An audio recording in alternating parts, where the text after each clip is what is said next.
সুনীল গঙ্গোপাধ্যায়ের জন্ম 1934 সালের 7ই সেপ্টেম্বর বাংলাদেশের ফরিদপুর জেলায়। তার উল্লেখযোগ্য রচনাবলীর মধ্যে অরণ্যের দিনরাত্রি, প্রথম আলো, পূর্ব পশ্চিম এবং কাকাবাবু সিরিজ, এছাড়াও অজস্র ছোট গল্প এবং উপন্যাস লিখেছেন তিনি। আজকের গল্পটি আদিত্য পাবলিশার্সের সুনীল গঙ্গোপাধ্যায়ের সেরা 10টি উপন্যাস থেকে নেওয়া। হঠাৎ একটি নারী। প্রশান্ত দত্ত নিজেকে প্রশ্ন করলেন, আমি কি সৎলোক না অসৎলোক? তিনি শুয়ে আছেন একটি ছোট চৌকিতে। নদীর ধারে ফাঁকা জায়গায় গাছের নিচে বিশ্রী রকমের গরম, তবু গাছতলায় খানিকটা স্বস্তি পাওয়া যায়। একটার পর একটা সিগারেট টেনে যাচ্ছেন তিনি এবং আর চোখে বারবার তাকাচ্ছেন পাশের বাড়িটার দিকে। বাড়ি মানে কুঁড়ে ঘর, তারও খুব জীর্ণ দশা। এ বাড়িটাতে থাকে স্বামী স্ত্রী আর একটা ছেলে। স্বামীটি অপদার্থ, দেখলেই বোঝা যায়। অল্প বয়সে বুড়িয়ে যাওয়া চেহারা। ছেলেটার তেলতেলে মুখ, গোলগাল চেহারা, গ্রাম্য বালক যেরকম হয়। বউটি বয়সে বছর 30-32 হবে বোধহয়। সারাক্ষণ কাজ করে। সে একাই যে সংসার সামলায় তাতে কোনো সন্দেহ নেই। ভারী ভালো মেয়ে। স্বামী পুত্রের সেবা করাই তার একমাত্র কাজ। কিন্তু বউটির স্বাস্থ্য একটু খারাপ হলে পারত না?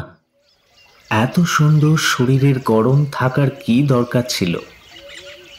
যেরকম দারিদ্র এদের, তাতে তো প্রায় পাতা খেয়ে দিন কাটায় মনে হয়। তবু এমন স্বাস্থ্য পায় কি করে? প্রশান্ত দত্ত ওই বউটির শরীরের রেখা বিভঙ্গ থেকে চোখ ফেরাতে পারছেন না। স্ত্রীলোকটিকে ঠিক রূপসী বলা যায় না। গায়ের রংটা পোড়া পোড়া, চোখ নাক কিছুই নিখুঁত নয়। কিন্তু নিছক স্বাস্থ্যের যে একটা সৌন্দর্য আছে, সেটা এর আছে পুরোপুরি। যে কারণে আকাশের একটা চিল সুন্দর, বুনো ঘোড়া সুন্দর, দেবদারু গাছ সুন্দর, সেই কারণেই এই স্ত্রীলোকটিকে সুন্দরী বলা যায়। শরীরে কোথাও কিছু অতিরিক্ত নেই। বুক, কোমর, উড়ু সব কিছুই মানানসই। স্ত্রীলোকটির কপালটাও বেশি চওড়া। প্রশান্ত দত্ত হাসলেন। যার কপালে এত দুঃখ কষ্ট, তার কপাল এত বড় কেন হয়?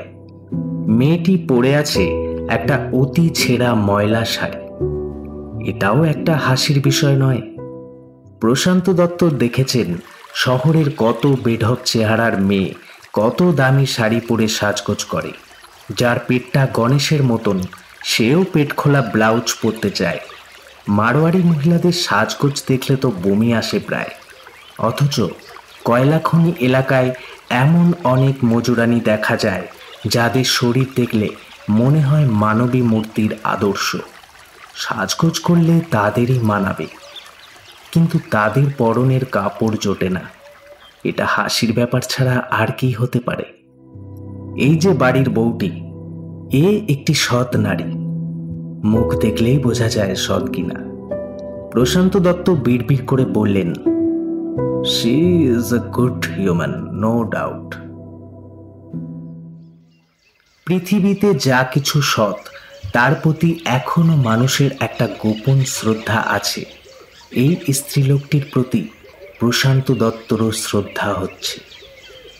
বিশেষত এ এত দুঃখ দারিদ্র্যের মধ্যেও থাকতে পেরেছে। দারিদ্র তো শুধু অভাব আনে না, দারিদ্র মানুষকে বড় নীচ করে দেয়।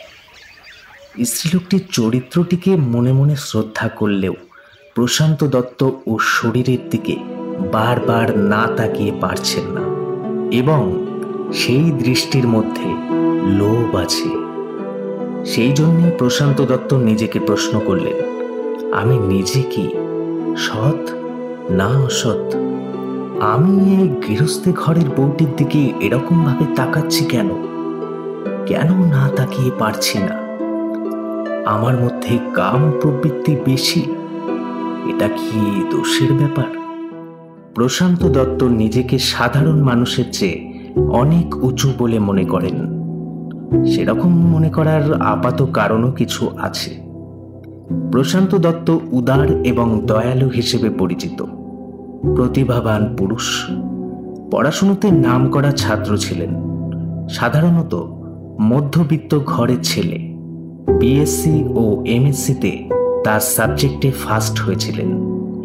তারপর মোটামুটি একটা ভালো ধরনের সরকারি চাকরি।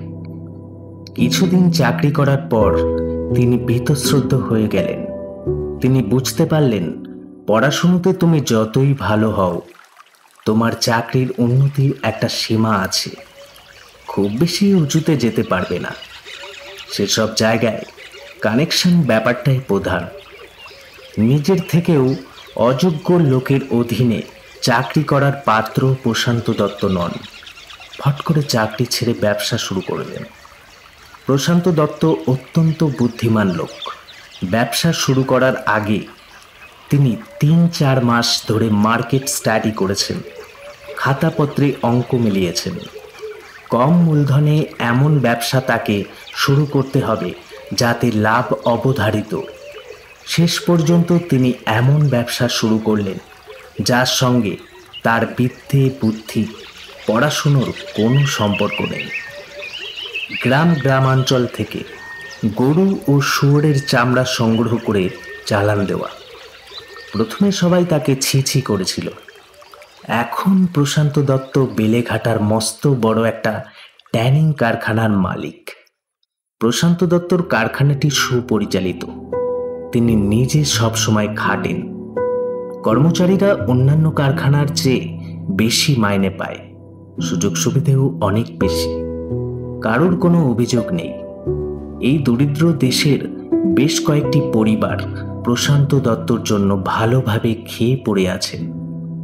প্রশান্ত দত্ত মাঝে মাঝে ভাবেন, আমি যে এসব করছি এর বিনিময়ে আমি কি পাচ্ছি।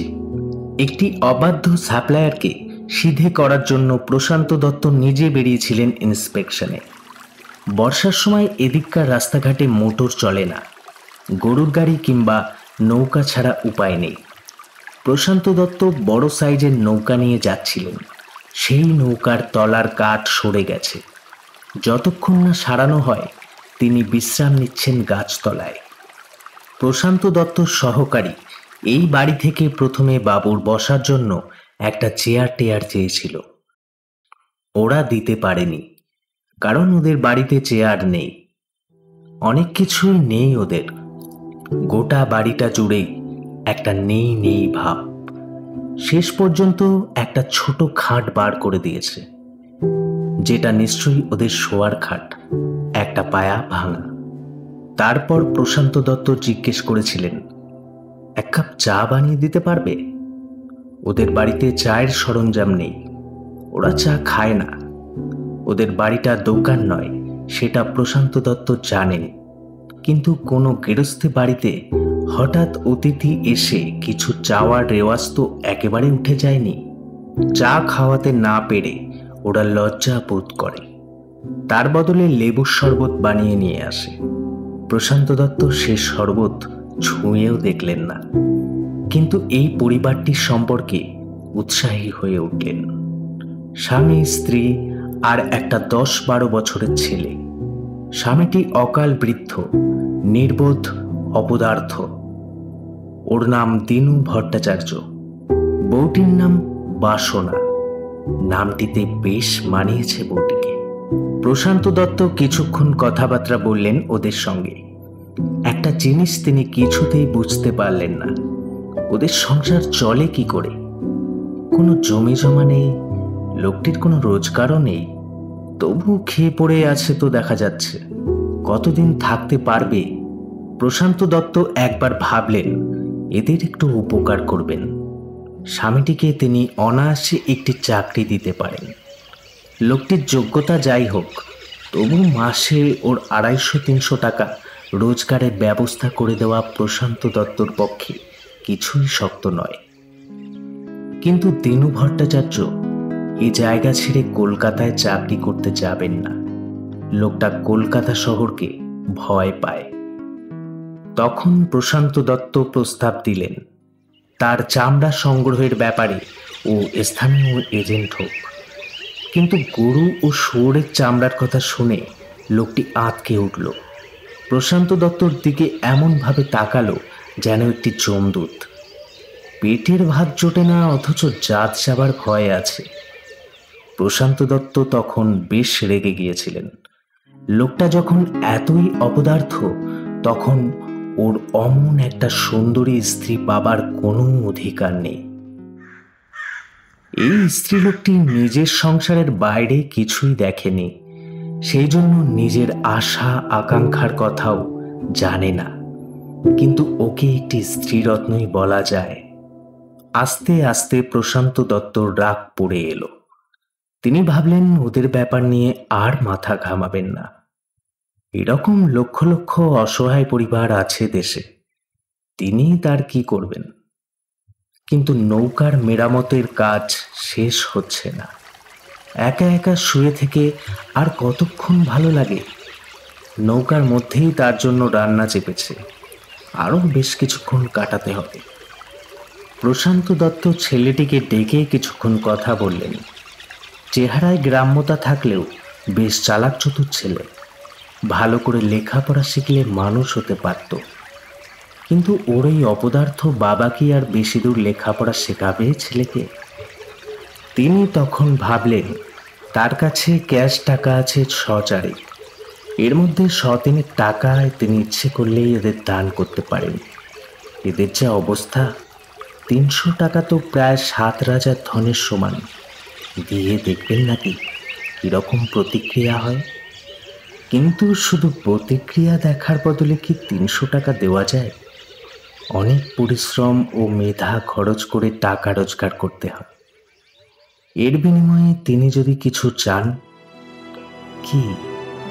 প্রশান্ত দত্ত নিজের মনের কাছে স্বীকার করলেন, স্ত্রীলোকটির প্রতি তিনি আকৃষ্ট হয়েছেন।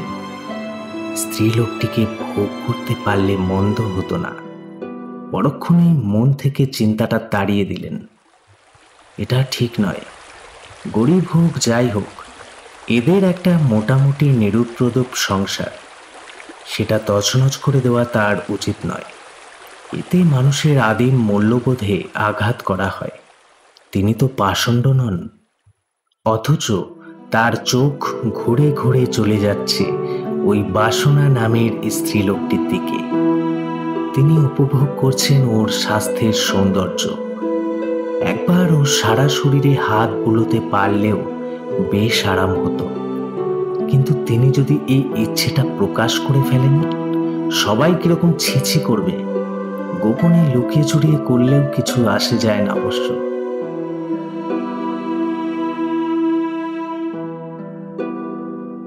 প্রশান্ত দত্তর স্ত্রী অনেক দিন ধরে হাঁপানির অসুখে ভুগছেন।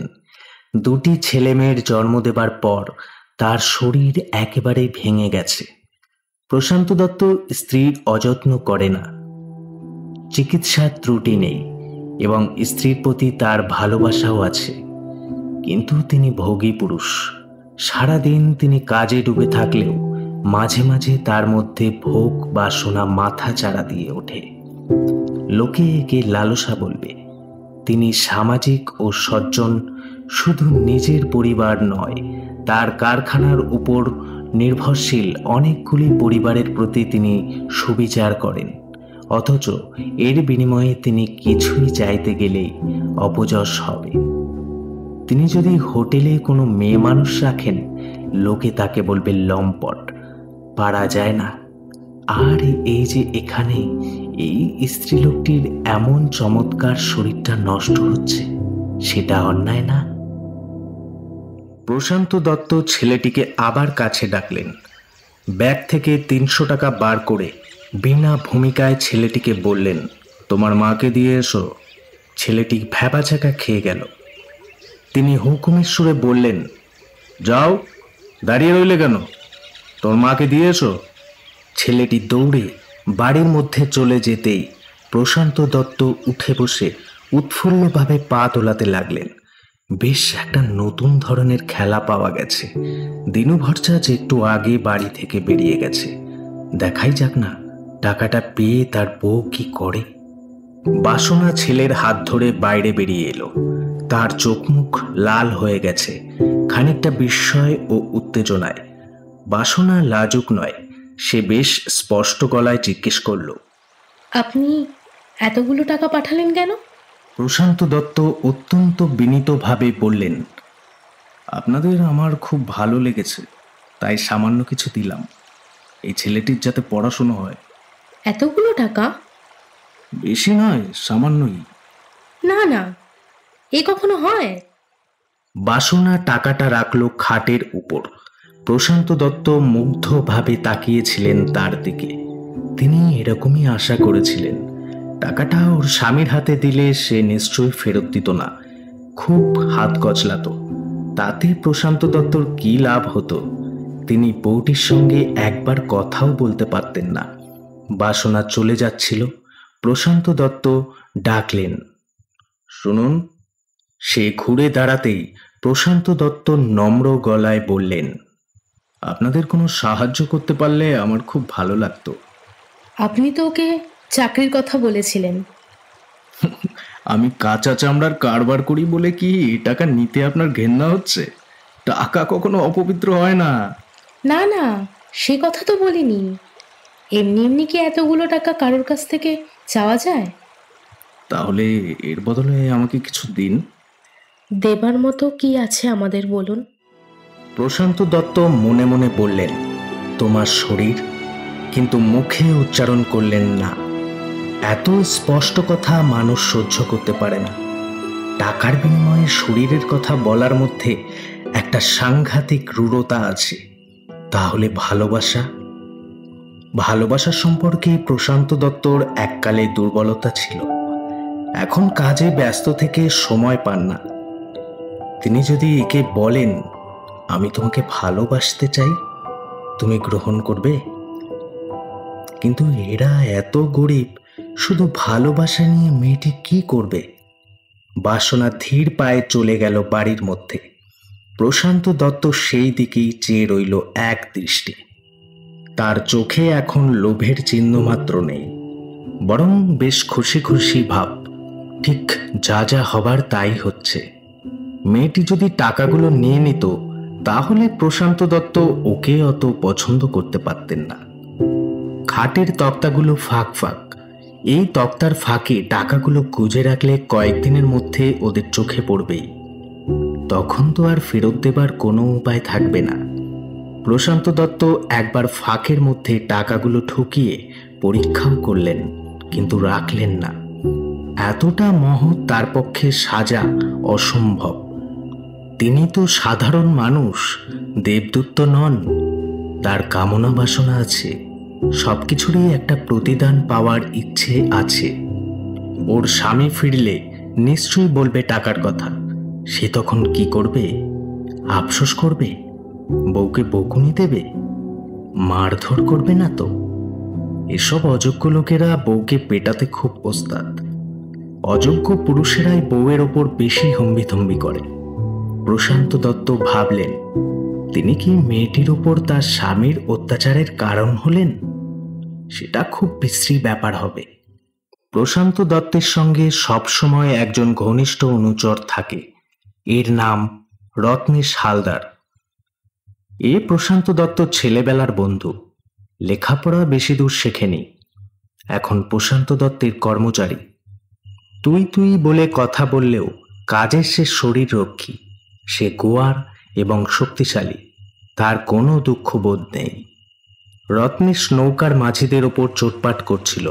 প্রশান্ত দত্ত তাকে ডেকে বললেন, কিরে, রান্না হলো? খিদে পেয়ে গেছে আমার। হ্যাঁ, এই যে, হাত মুখ ধুয়ে নিবি না? আর উঠতে ইচ্ছে করছে না, এখানেই নিয়ে আয়। গাছের তলায় পাখি টাকি যদি ইয়ে করে দেয়? কিচ্ছু হবে না, বেশ একটা নতুনত্ব হবে। মুরগির ঝোল ভাত। মুসলমান মাঝিরা ভালোই রাঁধে, ঝাল একটু বেশি। প্রশান্ত দত্ত ঠোঁট সরু করে হুঁশ হাস করতে লাগলেন। খাওয়া যখন প্রায় শেষ হয়ে এসেছে, তখন ছেলেটি বাড়ির ভেতর থেকে একটা বাটি হাতে নিয়ে বেরিয়ে এলো। বাটিটা প্রশান্ত দত্তর সামনে ধরে সংকুচিতভাবে বলল, মা আপনার জন্য পাঠিয়ে দিয়েছেন। বাটি ভর্তি সাদা রঙের ডাল, মুগ মুসুরি ছোলা নয়। প্রশান্ত দত্ত এই ডালের নাম জানেন না। একবার তিনি ভাবলেন ফিরিয়ে দেবেন, ডাল ফাল খাওয়ার কোনো উৎসাহ নেই তার, কিন্তু কেউ খাবার পাঠালে ফেরত দেওয়া বোধহয় খুবই অভদ্রতা। অযাচিতভাবে টাকা পাঠালে ফেরত পাঠাতে হয়, কিন্তু খাবার পাঠালে ফেরত দিতে নেই। অনিচ্ছার সঙ্গে বাটিটা নিয়ে তিনি চুমুক দিলেন, কিন্তু ভালো লাগলো। ডালের মধ্যে উচ্ছে আর লাউয়ের টুকরো দেওয়া হয়েছে। প্রশান্ত দত্তর মনে পড়ে গেল তার মায়ের কথা। তার মা এই রকম ডাল রাঁধতেন। মায়ের মৃত্যুর পর কখনো এই রকম রান্না খাননি। এই ডাল খেলে তার মনে হয় যেন শরীরের ভেতরটা ঠান্ডা হয়ে যায়। বাটির সবটুকু খেলেন চেটেপুটে। এক অদ্ভুত ধরনের ভালো লাগায় আচ্ছন্ন হয়ে পড়লেন তিনি। কৃতজ্ঞতায় তার চোখে জল এসে গেল। নৌকায় কাঠ ফাঁক না হয়ে গেলে তিনি এখানে নামতেন না। গাছতলায় ঝিরঝির হাওয়া গরম নেই আজ। নদীর জলে রোদ চকচক করছে। একজন দয়াশীল নারী নিজের হাতের রান্না পাঠিয়ে দিয়েছে তাকে। এ সবই যেন সৌভাগ্যের মতন। হাত ধুয়ে এসে সিগারেট ধরিয়ে তিনি ছেলেটিকে বললেন, তোমার মাকে আর একবার ডাকো তো। বাসনা ইতিমধ্যে স্নান করেছে, তার চুলগুলো ভিজে। লজ্জিতভাবে এসে দাঁড়ালো কাছে। প্রশান্ত দত্ত স্থির চোখে তার দিকে তাকিয়ে বললেন, খুব তৃপ্তি পেলাম। বাসনা মৃদু গলায় বলল, আপনার ভালো লেগেছে তো? আমাদের সাধারণ রান্না, ভাবলাম আপনি খাবেন কিনা। বহুদিন এরকম রান্না খাইনি। আপনার অনেক গুণ আছে। আপনাদের খাবার খেলাম, আপনাদের খাটটাও দখল করে বসে আছি, কিন্তু জানি এর প্রতিদানে কিছু দেওয়া যায় না। দিতে পারলে ভালো লাগতো। প্রশান্ত দত্ত মনে মনে ভাবলেন, এইসব কথা রমণীটার গা ছুঁয়ে কোমর জড়িয়ে ধরে বলতে পারলে কত বেশি ভালো লাগতো। কৃতজ্ঞতা সত্ত্বেও মেয়েটির সুগঠিত শরীরের আকর্ষণ তিনি এড়াতে পারলেন না। বাসনা বাটিটা তুলে নিয়ে লজ্জিতভাবে বলল, এ তো সামান্য। প্রশান্ত দত্ত প্রায় যেন নিজের অজ্ঞাতসারেই বলে ফেললেন, আপনি আমার সঙ্গে যাবেন? বাসনা ঠিক বুঝতে না পেরে চমকে মুখ তুলে বলল, কি? প্রশান্ত দত্ত আবার দৃঢ়ভাবে বললেন, আপনি আমার সঙ্গে যাবেন? এখানে আপনাকে মানায় না। আমি আপনার খাওয়ার থাকার সুব্যবস্থা করে দেব। বাসনার মুখখানা অদ্ভুত বিবর্ণ হয়ে গেল। সে আর একটা কথা বলতে পারল না। কয়েক মুহূর্ত বেহুলভাবে চেয়ে রইল প্রশান্ত দত্তর দিকে। তারপর প্রায় দৌড়েই চলে গেল বাড়ির মধ্যে। দূরে দেখা গেল দিনু ভট্টাচার্যকে আসতে। প্রশান্ত দত্তর নিজের গালেই ঠাস ঠাস করে চড় মারতে ইচ্ছে হলো। কেন তিনি একথা বললেন? একটা সুন্দর ব্যবহার, একটা লাজুক দিনের স্মৃতি, এইটুকু সুশীলা স্বাস্থ্যবতী রমণীকে পেয়েছে, সেটুকুও কেড়ে নেবার ইচ্ছে হচ্ছে কেন তার? পৃথিবীতে কি আর নেই? কিন্তু একথা তিনি কোনো মতেই মন থেকে তাড়াতে পারছেন না। এই জায়গায় ওই মেয়েটিকে মানায় না। দিনু ভট্টাচার্যের বদলে তারই প্রাপ্য ছিল ওই রকম একটি নারী। তিনি সত্যিই ওর যত্ন করতেন। অন্তত একবার একটু সহচর্য পেলে কি ক্ষতি ছিল? এরপর তিনি ভাবলেন, টাকার কথাটা বাসনা তার স্বামীকে জানাবে না। তারপর কি প্রতিক্রিয়া হবে সেটা দেখার জন্য তিনি উদ্গ্রীব হয়ে রইলেন। খানিকটা বাদে দিনু ভট্টাচার্য বেরিয়ে এসে বিগলিত মুখে প্রশান্ত দত্তর কাছে বসে নানান গল্প করতে লাগলেন। প্রশান্ত দত্ত তীক্ষ্ণ চোখে দেখতে লাগলেন লোকটা অভিনেতা কিনা। সব জেনে শুনেও কি লুকোচ্ছে? না, তা হতে পারে না। তিনি জিজ্ঞেস করলেন, তাহলে আপনি আমার কাজটা নেবেন না? আগে বামুনের ছেলে হয়ে গরু শুকুরের চামড়া কেটে বেড়াবো? দুটো টাকার জন্য কি আর বাপ পিতামহর ধর্ম ছাড়তে পারি? আপনার তো অনেক দিকে জানাশোনা। যদি আমার ছেলেটার জন্য কিছু। 300 টাকার নোটের বান্ডিল থেকে মাত্র 10 টাকার একটা নোট বার করে দিনু ভট্টাচার্যের দিকে এগিয়ে দিলেন তিনি। বললেন, এটা রাখুন, আপনার ছেলের জন্য মিষ্টি কিনে নেবেন। না না, এ আবার কেন? রাখুন, আপনার ছেলের জন্য। দিনু ভট্টাচার্য আগ্রহের সঙ্গেই টাকাটা পকেটে গুজল। প্রশান্ত দত্ত হাসলেন, তারপর বললেন, আমি চামার মানুষ, ভদ্রতা সভ্যতা তো কিছুই ঠিক জানি না। ভাবছিলাম আমার টাকা নিলে যদি আপনার সম্মান যায়। প্রশান্ত দত্তর মাথায় আর একটা আইডিয়া এলো। এর বউকে যদি কেউ কেড়ে নিয়ে যায়, 2-4 দিন ভোগ করার পর আবার ফেরত পাঠিয়ে দেয়, তাহলে এ কি বউকে আবার গ্রহণ করবে, নাকি তখনও জাত ধর্ম ধুয়ে খাবে? ওই বউয়ের সাহায্য ছাড়া বাঁচতে পারবে লোকটা? দিনু ভট্টাচার্য চলে যাওয়ার পর প্রশান্ত দত্ত রত্নেশকে ডেকে বললেন, রত্নেশ, এবারের মেয়েটাকে দেখেছিস? রত্নেশ একটুও অবাক হলো না, বলল, তখন দেখেছিলাম, নদীতে চান করছিল, ফিগারখানা দারুণ। সচরাচর দেখা যায় না। রত্নেশ ইঙ্গিত বুঝে বলল, কাছাকাছি আর কোনো ঘর বাড়িও নেই, এরা একা একা এখানে থাকে কি করে? চোর ডাকাতের ভয় নেই? কি আছে এদের বাড়িতে যে চুরি ডাকাতি হবে? কেন, মেয়ে ছেলেদের জন্য কি ডাকাতি হয় না? এরকম মেয়ে ছেলে দেখলে অনেকেই। প্রশান্ত দত্ত চিন্তিতভাবে বললেন, ঠিক। সন্ধ্যের অন্ধকার নামতেই নৌকা চালু হলো। প্রশান্ত নৌকায় বসেছেন। রত্নেশ হঠাৎ বলল, আমি একটু আসছি। রত্নেশ ঢুকে গেল বাড়িটার মধ্যে। দিনু ভট্টাচার্যকে সামনে দেখে বিনা বাক্য ব্যয়ে তার চোখের উপর একটা ও পেটে একটা ঘুষি বসালো। দিনু ভট্টাচার্য মুখ থুবড়ে পড়ে গেল মাটিতে। একটা বস্তা নিয়ে রত্নেশ নৌকায় উঠেই ঘরের মধ্যে চলে এলো। মাঝিদের দাবড়ে বলল, শিগগির চালাও। প্রশান্ত দত্ত ধরফর করে উঠে বসলেন, বললেন, এ কি করেছিস? তোর যখন ইচ্ছে হয়েছে একটু স্বাদ মিটিয়ে নে, আমি তো আনতে বলিনি। আর চক্ষু লজ্জা করে কি হবে, এমন কিছু ব্যাপার নয়, পরে ফিরিয়ে দিয়ে আসবো। এখন গোটা 30 টাকা দিলেই হবে। বাসনা বিস্ফোরিত চোখ মেলে তাকিয়ে আছে প্রশান্ত দত্তর দিকে। প্রশান্ত দত্ত বললেন, আমি আপনাকে জিজ্ঞেস করলাম আপনি আমার সঙ্গে আসবেন কিনা, আপনি কোনো উত্তর দিলেন না তো। বাসনা পাগলের মতন বলল, আমি বিষ খাবো। বিষ আছে সঙ্গে? আমি তো আমার কাছে বিষ রাখি না। আমি আবার জিজ্ঞেস করছি, আপনি আমার সঙ্গে যাবেন? ইচ্ছে হলে আপনার ছেলেকেও সঙ্গে নিতে পারেন। না। আপনাকে দেখে আমার ভালো লেগেছিল, কিন্তু জোর করে কোনো মেয়েকে তো ভোগ করা আমার স্বভাব নয়। রত্নেশ, একে ফিরিয়ে দিয়ে আয়। রত্নেশ বলল, তোর যদি পছন্দ না হয় তাহলে আমি একটু চপটাচপটি করি, এনেছি যখন, টাকা না হয় আমার পকেট থেকেই যাবে। বাসনা প্রশান্তর দিকে তাকিয়ে কেঁদে ফেলে বলল, আপনি আমার এই সর্বনাশ করলেন কেন?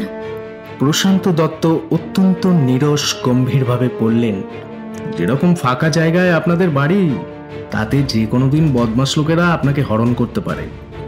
রত্নেশের স্বভাবটাও ডাকাতের মতো। ধরুন আজকে সেই রকম একটা ব্যাপার হয়েছে, আপনার স্বামীর ক্ষমতা নেই আপনাকে রক্ষা করবার, আমি তো এখানে দর্শক মাত্র। আপনি দয়া করুন। দয়ার প্রশ্ন নয়, আপনার প্রতি আমার লোভ হয়েছিল। লোভী মানুষ কি দয়া করতে পারে? আমি ভেবেছিলাম আপনি ভালো লোক। আমারও ধারণা আমি ভালো লোক, কিন্তু ভালো লোকেদের কি কামনা বাসনা থাকতে নেই? আপনাকে যখন আমি টাকাটা দিয়েছিলাম তখন কিন্তু তার বিনিময়ে কিছু চাইনি, এই চাওয়াটা আলাদা। প্রশান্ত দত্ত বিমর্ষভাবে একটা দীর্ঘশ্বাস ফেললেন, তারপর রত্নেশের দিকে রুক্ষভাবে তাকিয়ে বললেন, এটা বিলেল্লা করার জায়গা নয়, শিগগির ওকে রেখে আয় এই মুহূর্তে। নৌকা থামানো হলো। রত্নেশ মেয়েটিকে খানিকটা এগিয়ে দিয়ে আসতে গেল। প্রশান্ত দত্ত ঘড়ি দেখে বললেন, 10 মিনিটের মধ্যেই ফিরে আসবি, কোনো রকম বাজে কাজ করবি না। রত্নেশ ফিরে আসার পর প্রশান্ত দত্ত কিছুক্ষণ গম্ভীর হয়ে রইলেন, তারপর জিজ্ঞেস করলেন, ওর স্বামী ওকে নেবে? কেন নেবে না? সাধারণত নেয় না, ধ্যাৎ, জন্তু জানোয়ারের চামড়া চুলে যাদের জাত যায় তারা কি অপর পুরুষের ভোগ করা বউকে ফেরত নেয়? ভোগ মানে কিছুই তো, সে কথা কে বিশ্বাস করবে? তোকে ও নিয়ে মাথা ঘামাতে হবে না। প্রশান্ত দত্ত উঠে দাঁড়িয়ে বললেন, আমাকে একবার দেখে আসতে হবে ওর কি হলো। রত্নেশ আঁতকে উঠল, বারবার বোঝাতে লাগলো যে এখন ফিরে যাওয়ার মধ্যে ঝুঁকি আছে, মোটেই বুদ্ধিমানের কাজ নয়। প্রশান্ত দত্ত গ্রাহ্য করলেন না, নৌকা থেকে নেমে গেলেন, নিঃশব্দে গিয়ে দাঁড়ালেন সেই কুঁড়ে ঘরের পাশে। বেড়ার ফাঁক দিয়ে ভেতরের দৃশ্য বোঝা যায়, কুপির টিমটিমে আলো, তার পাশে দিনু ভট্টাচার্য বউকে জড়িয়ে ধরে হাউ মাউ করে কাঁদছেন। প্রশান্ত দত্ত সরে এলেন সেখান থেকে, একবার নদী ও আকাশের দিকে তাকালেন। আকাশ ভর্তি তারা, নদীর জলে ছলছল ধ্বনি মাধুর্য, চমৎকার রাত। সেই সৌন্দর্যের দিকে তিনি দীর্ঘশ্বাস ফেলে বললেন, অপদার্থ।